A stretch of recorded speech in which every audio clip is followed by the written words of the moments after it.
le rebond du cadre dirigeant ou du cadre supérieur, c'était un... Quand on est cadre dirigeant ou cadre supérieur, euh, on peut devoir ou on peut souhaiter rebondir. Je vais plutôt m'attacher au devoir. Hein. Donc, ça veut dire qu'on est dans l'obligation de... Le premier élément, c'est d'accepter la situation comme une opportunité. C'est d'identifier, chercher le positif dans ce qui paraît être a priori quelque chose de négatif et de se poser la question de qu'est-ce que j'ai envie de faire demain. Il ne faut pas oublier que le management de transition, aujourd'hui, c'est une vraie opportunité pour des profils expérimentés. Il y a deux autres points. Il y a le fait de prendre conscience de l'environnement. On n'est pas il y a 10 ans, on n'est pas il y a 15 ans. Le monde change, donc il faut faire aussi un état du marché. Ensuite, c'est prendre conscience que lorsqu'on publie une offre aujourd'hui sur un poste de DG, de directeur commercial, de DAF à Bordeaux, on va recevoir entre 100 et 250 candidatures. Et qu'en 2021, sur des postes de membres de CODIR, le télétravail est tout à fait, est de plus en plus acceptable et accepté. Être visible des cabinets, chasse, cabinet de recrutement, cabinet de conseil RH, les spécialistes du management de transition, du temps partagé, etc. Être actif sur les réseaux, LinkedIn. Il faut travailler sur ces outils. Alors les outils, c'est quoi? C'est le CV. On voit plein de CV imparfaits. Alors le CV parfait n'existe pas. Le CV qui est bien, c'est celui qui vous plaît d'abord. Et surtout celui dans lequel la personne qui va le lire va retrouver éventuellement ce qu'elle cherche. C'est les lettres de motivation. La lettre de motivation, elle doit donner envie. Elle doit montrer qu'on a compris.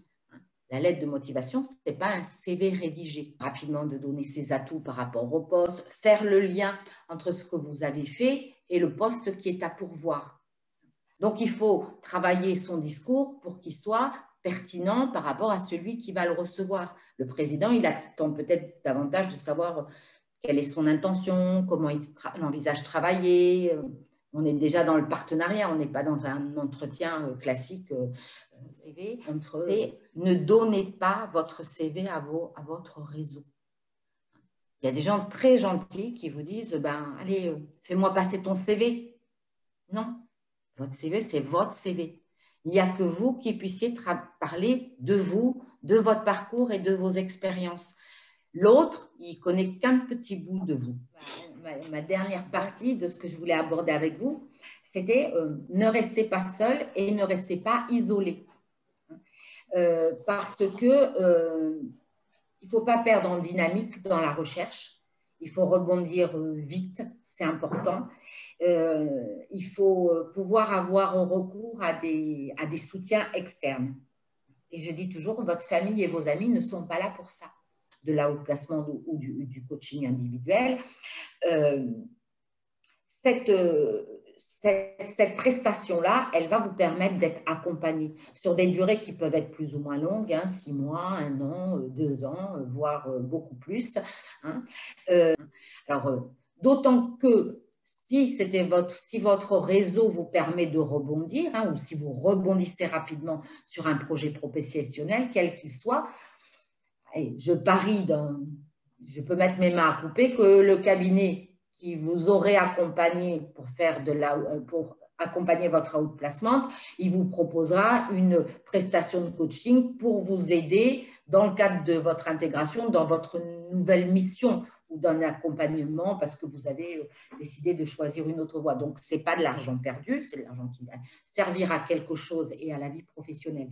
Parce que être accompagné, ça va vous apporter des choses. Ça va vous apporter d'abord la possibilité de travailler avec des consultants, dont c'est le job, qui ont une bonne connaissance du territoire, des métiers, des entreprises, qui vont vous apporter un soutien psychologique dans la durée, un accompagnement qui est personnalisé. C'est aussi un accueil physique. C'est important de sortir de chez soi pendant ces périodes-là, parce que voilà, on s'habille, on va à un rendez-vous, etc.